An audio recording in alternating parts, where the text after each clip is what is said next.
사랑하는 성도 여러분, 우리가 살아가는 동안에 큰 감동을 느꼈던 순간의 기억과 느낌이 참 오래 가면 참 좋겠다 하는 그런 생각이 들 때가 자주 있습니다. 왜냐하면 어떤 일이 진행되고 있거나 일이 벌어지고 있을 때에는 그 기억과 느낌이 참 오래 갈 것 같다는 생각이 듭니다. 그런데 그 일이 막상 마무리되고 나면 그때의 그 기억과 느낌과 감동은 시간이 지날수록 점점 약해지고 있는 것을 우리는 종종 경험하기 때문입니다. 한 예를 들면 3년 전에 볼티모어에서 선교 훈련을 받은 적이 있었습니다. 그때 그 훈련에 참가한 분들이 약 한 30명 정도 되었는데요. 그 훈련을 하는 동안 강의를 들으면서 도전을 받기도 하고 또 30명이 일주일을 같이 하게 되었으니까 서로에게 도전도 되고 은혜도 나누면서 귀한 시간을 보낼 수 있었습니다. 그러다 보니 그 훈련을 마치면서 그 감동과 은혜를 서로 기억하기를 원했습니다. 그것을 잊지 못한 것이죠. 그래서 계속 소통을 이어가자고 단체 카톡방도 만들고 거기에 열심히 소식도 올리고 그렇게 했는데 점점 시간이 지나면서 그때 그 감동의 느낌이 이제는 점점 이렇게 옅어지기 시작했습니다. 그래서 한 1년여 지난 다음에는 카톡방은 존재하지만 소통도 별로 하지 않는 그런 모임이 되고 말았습니다. 당시에는 우리가 언제까지라도 같이 할 것 같았습니다. 그랬는데 그게 시간이 지나면서 마음먹은 대로 그렇게 잘 안 되더라는 겁니다. 근데 비단 이런 것뿐만 아니라 우리가 예수를 믿을 때도 참 마찬가지인 것 같다는 생각이 듭니다. 여러분, 처음 예수를 믿을 때에 어땠는지 그것을 한번 돌이켜 보시기를 바랍니다. 저 같은 경우에 처음 예수를 믿을 때는 그 예수 믿는 것이 참 감격스러웠습니다. 고등학교 때 일인데요. 몇 날 며칠을 밤을 새워가면서 누가 시킨 일도 아닌데 교회당이 옛날 건물이었습니다. 그 목조 건물, 한국에 있는 목조 건물 예배당이었는데 그 컴컴한 예배당에 찬송하고 기도하기를 몇 날 며칠을 밤을 새워가면서 그렇게 했던 적도 있습니다. 피곤한 줄도 모르고. 학교를 마치고 나면 교회 와서 기도하는 것이 일상이 되었고 또 교회에서 기도하다가 또 공부하다가 밤을 새고 거기서 이제 잠시 이제 쪽잠을 자는 거죠. 그 잠을 잘 때에는 성가대 가운을 가져다가 덮고 자고 그렇게 해서 기도하다가 공부하다가 밤을 새고 그 다음날 교회에서 바로 다시 학교로 가는 그런 날도 있었기도 했습니다. 그런데 점점 시간이 지나면서 그때의 그 찬란했던 감격이 그냥 추억으로만 남아있는 모습을 간혹 발견하면서 안타까운 마음이 들어질 때가 종종 있습니다. 시간이 지나면서 그때의 그 기억이 기계적으로는 남아 있습니다. 그때 내가 이러했는데 저러했는데 처음 믿을 때에 내가 이런 마음에 참 큰 감격과 감동이 있었는데 그런 기억들은 기계적으로는 남아 있습니다. 그런데 그 느낌과 감동이 약해져서 그런 일이 있었지 정도, 추억의 한 장면 정도로 그렇게 기억되는 일이 우리에게 종종 있는 것을 부인하기가 어려울 것입니다. 오늘 말씀의 배경이 되는 그 옛날 그때 당시에 이스라엘 백성들도 그러했던 것 같습니다. 이스라엘 백성들이 요단강을 건너서 가나안 땅으로 들어갔습니다. 오늘날의 요단강은 강폭도 좁고 그냥 자그마한 시내 같은 그런 모양새를 하고 있다고 합니다. 그런데 이스라엘 백성들이 가나안 땅으로 들어가기 위해서 건너던 그때 당시의 요단강은 기록을 보니까 평상시에는 그 강폭이 약 한 30m 정도 된답니다. 자, 그런데 이게 그냥 늘 30m가 아니라 우기가 되면 비가 오는 철이 되면 물이 막 불어나기 시작하는데 그 급격하게 우기철에 불어난 물이 많아져서 강폭이 평상시에는 30m 정도였다면 우기철에 비가 많이 와서 강물이 늘어나면 그 강폭이 800m까지 10배가 넘는 폭으로 늘어나는 그런 일들이 자주 있었답니다. 그리고 그때에는 물이 많이 이제 강에서 흘러가기 때문에 곳곳에 급류가 생겨서 매우 위험한 상태가 되는 그런 것이었습니다. 당시의 기록에 이 이스라엘 백성들이 가나안 땅으로 진입하기 위해서 요단강을 건너던 때가 우기철이었던 것으로 그렇게 기록이 되어 있습니다. 그 말은 이스라엘 백성들이 이 요단강을 건너기가 매우 어려운, 매우 급류도 많고 매우 위험한 상태에서 도무지 어떻게 건널 방도가 없는 상태에서 지금 이스라엘 백성들이 건넜다는 것입니다. 그렇기 때문에 범람하던 요단강이 물이 끊겨서 강바닥이 마른 땅처럼 드러나고 강을 걷는 것은 도무지 말로 설명이 안 되는 기적적인 사건이라는 것을 일반 역사의 기록에서도 그것을 증명하고 있습니다. 하나님께서 하신 것이지요. 이렇게 이스라엘 백성들은 요단강을 건넜습니다.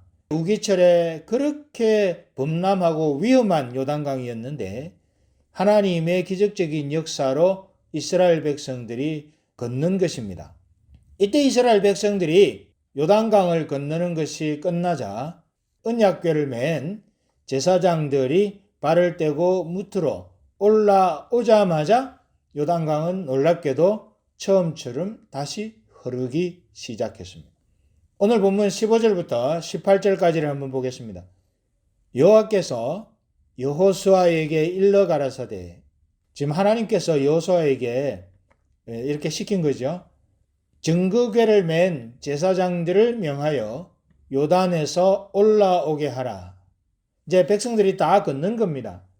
이 제사장들이 백성들이 다 건널 때까지 요 강물에 이제 발을 담그고 있었는데 다 건너고 난 다음에 하나님이 말씀하시는 겁니다.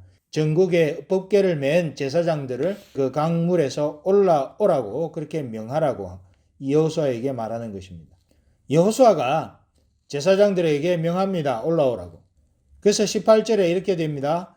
여호와의 언약궤를 맨 제사장들이 요단 가운데서 나오며 그 발바닥으로 육지를 밟는 동시에 요단물이 본 곳으로 도로 흘러, 그 다음을 보십시오. 여전히 언덕에 넘쳤더라. 넘쳤다는 거죠. 앞서 말씀드린 대로 지금이 우기철이고 강이 범람하던 그때라는 거죠. 강둑에 넘친 것입니다.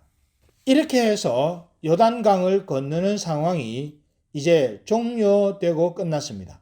자, 그런 다음에 이스라엘 백성들이 요단에서 가져온 12돌을 길갈에 도착하자마자 세웁니다. 그런데 여호수아가 이런 이야기를 합니다. 21절과 22절입니다. 이스라엘 자손들에게 일러 가로되 후일에 너희 자손이 그 아비에게 묻기를 이 돌은 무슨 뜻이냐 하거든. 아버지, 조상들이 왜 이 돌을 세웠습니까? 그것도 12개나. 무슨 뜻이냐? 뭐 때문에 그렇게 하셨습니까? 이 자손들이 의문이 생겨서 묻게 되는 날이 있다는 거죠. 그래서 그 아비에게 묻기를 이 돌은 무슨 뜻이냐 하거든. 22절입니다. 너희는 자손에게 알게 하여 이르기를 이스라엘이 마른 땅을 밟고 이 요단을 건넜음이라.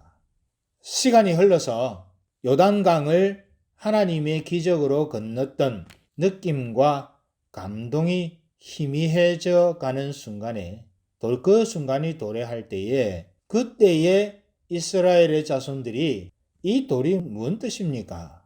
시간이 많이 흐른 다음에 이 돌의 의미를 묻는 그 후손들에게 약속의 땅 가나안에 들어오던 때에 하나님의 기적적인 역사로 요단강을 마른 땅처럼 건넜다는 사실을 이야기해 주라는 것입니다. 그러면 이 돌을 12개를 길갈에 세운 돌의 역할이 무엇인가 하면 이스라엘의 후손들에게 가나안 땅으로 들어올 때 하나님이 베푸셨던, 요단강을 건널 때에 하나님이 베푸셨던 그 기적적인 역사를 기억나게 하는 중요한 모멘텀이 되는 게 이 돌인 것이죠. 자녀 세대가 요단강에서의 그 기적적인 역사를 경험한 세대는 아니지만 그들이 부모 세대가 경험했던 하나님의 일하심에 대한 생생한 사실을 전해주라는 겁니다. 그렇게 가르치라는 겁니다. 그 가르침을 위해서 이 돌 12개를 교보제로 쓰라는 것입니다. 그 의미로 이 여호수아가 돌 12개를 길갈에 세우게 한 겁니다. 여호수아가 왜 그랬을까요? 여호수아는 출애굽 세대로서 가나안 땅에 들어간 유일한 두 사람 중에 한 사람입니다. 무슨 말인가 하면 이 여호수아는 출애굽할 때부터 광야 40년을 지나고 가나안 땅 들어올 때까지의 모든 이스라엘의 행적을 보고 듣고 느끼고 기억하고 있는 사람이라는 뜻입니다. 그래서 여호수아는 그 모든 것을 다 알았습니다. 이스라엘 백성들이 광야 40년 혹은 출애굽할 때에 어떻게 행동했는지를 이 여호수아는 다 알고 있습니다. 그때 이스라엘 백성들의 행동의 특징이 뭡니까? 광야 중에 이스라엘이 보여준 모습이 어떤 것이었습니까? 하나님의 역사를 경험할 때는 할렐루야 아멘 찬송 그렇게 했겠지요. 그런데 조금이라도 불편한 상황이 생기면 목이 마르다든지 배가 고프다든지 그런 불편한 상황이 생기면 이들은 언제든지 앞서 하나님이 인도하신 기적적인 역사는 다 잊어먹어버리고 하나님을 향하여 또 모세를 향하여 불평과 불만을 늘어놓던, 그래서 심지어는 우리는 애굽 땅에 있는 것이 더 나았다. 왜 우리를 광야까지 끌어내서 여기서 죽게 하느냐고, 우리는 애굽으로 돌아가겠다고 심지어 그렇게 말을 하기도 했습니다. 그 모습을 고스란히 보아왔던 여호수아가 이제 가나안 땅으로 들어간 이후에 이 백성들의 약점이 무엇인지도 알았고 이 백성들에게 뭐가 필요한지도 알았습니다. 그래서 이스라엘 백성들에게 길갈에 도착하자마자 요단강에서 가져온 돌 12개를 거기다 세우고 지금 어떻게 하라고 명령을 주고 있는 것입니다. 이 12개의 돌은 12지파가 하나씩 골라서 세운 돌입니다. 여기에는 요단 동편의 2지파 반도 포함되어 있었습니다. 따라서 이 돌들은 이스라엘 전체가 간직해야 할 기억을 위한 공동의 유산인 셈입니다. 이 돌들이 이스라엘의 역사에서 언제까지 보존되었는지는 우리는 알지 못합니다. 그렇지만 모든 이스라엘의 부모들은 자녀들을 데리고 길갈을 방문할 때마다 혹 그러지 않을 때라도 그때 무슨 일이 있었는지를 그들에게 가르쳐야만 했습니다. 1세대 조상들이 애굽을 나올 때 하나님께서 홍해를 가르시고 마르게 하셔서 그들이 건너가게 하신 것처럼 하나님께서는 그들의 2세대 조상들이 가나안 땅에 들어올 때에 그 범람하던 요단강을 멈추게 하시고 마르게 하셔서 그들이 건너가게 하셨다는 사실을 가르쳐야만 했습니다. 그래서 가나안 하나님의 약속의 땅, 거기서 그들의 삶이 어떻게 해서 시작되었는지를 자녀 세대에게 상기시켜 주어야만 했습니다. 여러분, 요즘 많은 부모님들이 자녀 교육에 관심을 많이 쏟습니다. 그래서 이사를 갈 때에도 학군이 얼마나 좋은가 이런 것 잘 고려해서 집을 정하고요. 또 어떤 경우에 이사를 갔을 때 교회를 출석할 교회를 찾을 때에도 자녀 교육을 위해서 얼마나 신경을 쓰는 교회인가 이런 점이 사실은 젊은 부모님들에게 있어서는 대단히 중요한 체크포인트가 되는 그런 점이지요. 그런데 우리가 여기서 한 가지 기억하고 또 생각해야 할 것이 있습니다. 그렇게 세속적인 교육의 환경은 우리가 신경을 참 많이 씁니다. 물론 그렇게 신경을 써야지요. 자녀들이 하나님의 백성일 뿐만 아니라 이 땅에서 살아가는 시민으로서의 삶을 적절하게 살아갈 수 있도록 학교의 교육을 신경을 쓰는 것은 당연한 일입니다. 그럼에도 불구하고 우리가 거기에만 신경을 써서는 되지 않는다. 왜냐하면 우리는 하나님의 사람들이기 때문에. 오늘 여기서처럼 여호수아가 하나님의 행하심, 하나님의 일하심, 하나님이 무엇을 하셨는지, 오늘 우리가 있기까지 하나님이 기적적으로 베풀어 주신 역사가 무엇인지, 그것을 자녀 세대에게 가르치라고 하는 것은 세상의 교육 못지않게 우리는 하나님의 백성들이기에 하나님 앞에서 어떤 경험, 어떤 하나님의 은혜를 입고 살아가고 있는지를 상기시켜 줘야 될 필요가 있다고 생각하고 그것을 여기에서 강조하고 있는 것이죠. 그래서 여러분, 자녀들을 교육할 때에 부모님들의 그 신앙 고백, 테스트모니를 자녀들에게 가르칠 수 있어야 합니다. 학교 교육도 중요하지만 그것 못지않게 중요한 것은 부모들의 신앙 고백을 아이들에게 가르치는 겁니다. 여러분들 가만히 한번 생각을 해 보시기를 바랍니다. 아이들이 하루를 지나면서 가장 많이 시간을 보내는 곳이 어디입니까? 학교 아침에 일찍 가서 오후 2시, 3시 되면 들어옵니다. 그리고 오후 3시부터 밤 늦게 잠이 들 때까지 집에 있습니다. 그런데 산술적으로 따져보면 교회는 일주일에 한 번 혹은 2번 정도, 교회에서 있는 시간 상당히 제한된 1시간, 2시간 그런 정도입니다. 자, 그러면 학교 교육은 우리가 해야 되는 상황이라면 그 다음으로 가장 중요하게 우리가 고려해야 될 것이 가정에서의 아이들을 위한 교육입니다. 그런데 거기에는 요즘은 가정에서의 교육조차도 학교 교육의 연장선에서 행해지는 경우가 많습니다. 학교 교육을 뒷받침하기 위해서 집에서도 그렇게 하는 것이지요. 물론 여러 가지 사정이 있기 때문에 가정에서의 신앙교육이 제대로 되지 않을 수도 있습니다. 자, 그런데 우리가 그렇다고 해서 그것을 방치할 수 없기 때문에 그러므로 신경을 써야 되고 우리가 마음을 쏟아야 되는 것은 아이들이 집에 있는 동안에 어떻게 부모님들의 신앙 고백을 아이들에게 가르쳐서 이 아이들이 정말 정상적인 성경적인 신앙 고백의 바탕 위에서 그들의 생애를 살아갈 수 있도록 도울 것인가에 초점이 맞춰져야 되는 것이죠.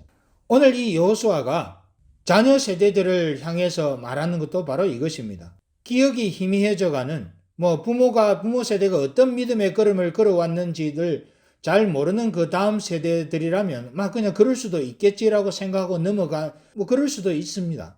그런데 그것보다는 부모 세대에 역사하셨던 하나님의 흔적을 자녀 세대에게 가르치는 것을 소홀히 하지 말 것을 여기서 요청하는 것이죠. 여러분, 우리가 자녀들을 교육한다는 것은 바로 이런 것입니다. 그렇기 때문에 이런 점에서 우리가 더 많은 신경을 쓰도록 오늘 말씀이 우리에게 도전하는 것이지요. 내가 경험한 하나님, 저와 여러분이 경험한 하나님, 이미 많은 세월을 살아온 기성세대가 경험한 하나님을 다음 세대에게 가르치는 겁니다. 그것이 교회의 역할도 중요하고 다 중요하지만 가장 중요한 역할은 가정에서 부모가 어떤 태도를 가지고 아이들을 그 양육하는가 하는 점에 더 중요성이 있다고 할 것입니다. 왜냐하면 이 자녀 세대가 아비 세대에게 물어보는 거죠. 그러면 아비 세대가 자녀 세대에게 가르치는 그 구조가 여기 오늘 말씀에 나와 있기 때문입니다. 여러분 24절을 한번 보십시오. 거기 이렇게 기록이 되어 있습니다. 이는 땅의 모든 백성으로 여호와의 손이 능하심을 알게 하며 그 땅에 살고 있는 가나안 백성들이 하나님께서 이 이스라엘 백성들을 어떻게 다루시는지를 그 하나님의 능하신 손이 어떻게 작용하고 있는지를 보여주게 되는 것이죠. 그리고 너희 하나님 여호와를 영원토록 경외하려 하심이라. 이게 목적이죠. 여러분, 저와 여러분뿐만 아니라 우리의 오고 오는 세대가 하나님을 알고 그 하나님을 영원토록 경외하는 세대가 되도록 하기 위해서는 저와 여러분 속에 있는 구원의 증거와 저와 여러분 안에서 행하신 하나님의 증거를 부지런히 자녀들에게 가르쳐야 합니다. 그렇지 않으면 시간이 지날수록 언젠가는 이런 믿음의 전수가 옅어지거나 중단되어서 결국은 여호와를 알지 못하고 여호와께서 행하신 일도 알지 못하는 세대가 일어날 수밖에 없습니다. 이에 대해서 사사기 1장 10절과 11절은 이렇게 말합니다. 그 세대 사람도 다 그 열조에게로 돌아갔고 누구를 이야기를 합니까? 여호수아와 함께 했던 하나님의 역사를 경험했던 요단강을 기적적으로 걷는 그 사실을 경험적으로 알고 있는, 또 가나안 땅에서 하나님의 역사로 승리를 거두고 약속의 땅 가나안을 쟁취했던 그 역사적인 사실적인 경험이 있는 그 세대, 하나님이 함께 하시는 증거를 가지고 있는 그 세대를 말합니다. 그 세대의 사람도 다 그 열조에게 돌아갔고 세상을 떠났다는 겁니다. 그 후에 어떤 세대가 일어났습니까? 여호와를 알지 못하며 여호와께서 이스라엘을 위하여 행하신 일도 알지 못하더라.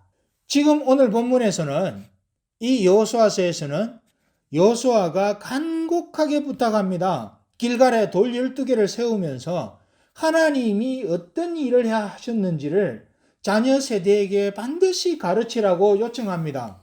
그런데 그 일이 이스라엘 백성 중에서 잘 안 된 거예요. 그래서 여호수아 세대와 하나님의 역사를 경험한 세대가 세상을 떠나고 나니까 그 다음에 자녀 세대들이 하나님도 알지 못하고 하나님께서 이스라엘 백성들을 위해서 하신 일이 무엇인지도 전혀 모르는 그런 세대가 일어난 것입니다.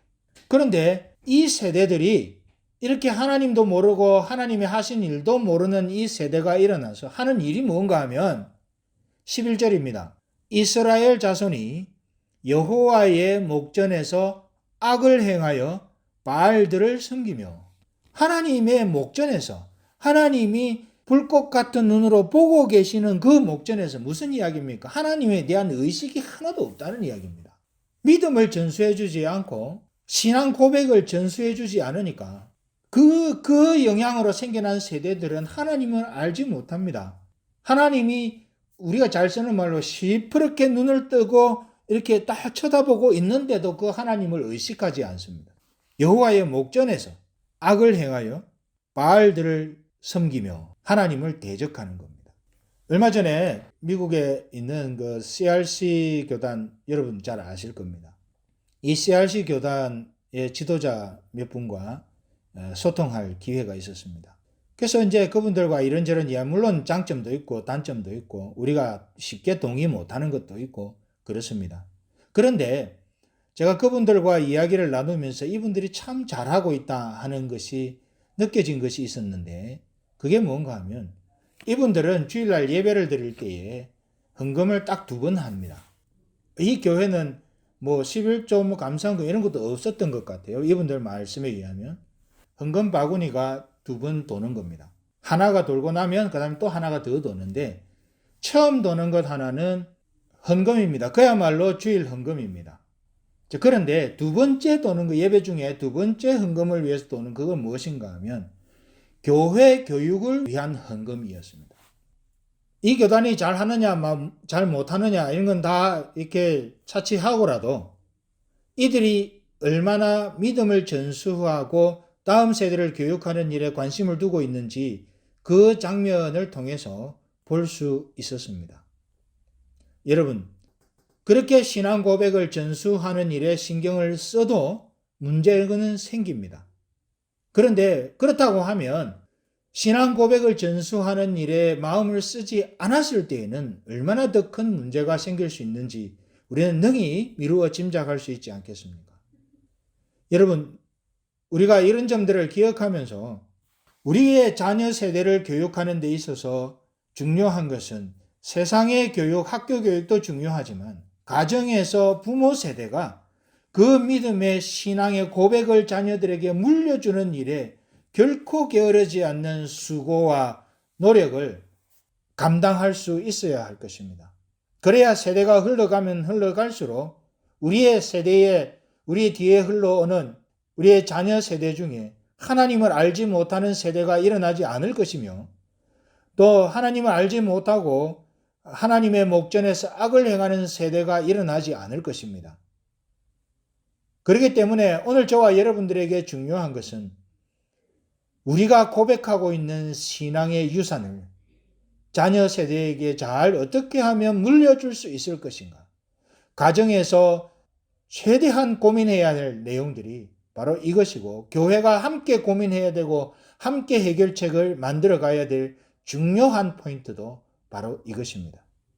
우리의 자녀 세대에서 하나님을 모르는 세대가 일어나지 않도록 하나님이 우리에게 행하신 그 하나님의 역사와 하나님이 어떤 분이신지를 자녀 세대에게 교육하는 것을 위해 우리 에너지와 자원을 쏟을 수 있는 믿음의 그런 태도가 저와 여러분 모두에게 있어지기를 간절히 소망합니다. 그래서 오고 오는 세대가 하나님을 알고 하나님이 하신 일도 알고 그래서 하나님을 영원토록 경외하는 세대가 되도록 부지런히 우리의 신앙 고백을 물려주고 가르치는 그런 우리 모두가 될 수 있기를 간절히 소망하면서 축복합니다. 이 말씀을 기억하면서 같이 기도하겠습니다. 하나님 아버지 감사합니다. 여호수아와 함께 했던 이 세대가 기적적인 하나님의 역사로 가나안 땅에 들어왔고 기적적인 하나님의 역사로 가나안 족속들을 물리치고 그 약속의 땅을 얻을 수 있었으며 그 과정에서 기적적인 하나님의 역사로 그들의 삶이 이어져 왔던 것을 기억하는 이 세대가 세상을 다 떠나고 난 다음에 일어난 이스라엘의 다음 세대가 하나님도 알지 못하고 하나님께서 행하신 일도 알지 못하고 하나님의 목전에서 악을 행하는 세대가 되어진 이 사실을 보며 오늘 말씀 속에서 여호수아가 강력하게 부르짖는 다음 세대에게 하나님이 하신 일을 가르치고 다음 세대에게 우리의 신앙 고백을 가르치고 다음 세대에게 하나님이 어떤 분이신지를 알려주는 그 부모 세대의 직무를 아름답게 감당해가는 우리 모두가 될 수 있도록 하나님 도와주시기를 간절히 소망합니다. 하나님 우리 안에 함께 하시고 하나님의 선한 역사를 베풀어 주시며 세대가 흘러가면 갈수록 하나님을 기쁘시게 하는 그 세대가 일어나는 역사를 우리에게 입혀 주시옵소서. 예수님의 이름으로 기도하옵나이다. 아멘.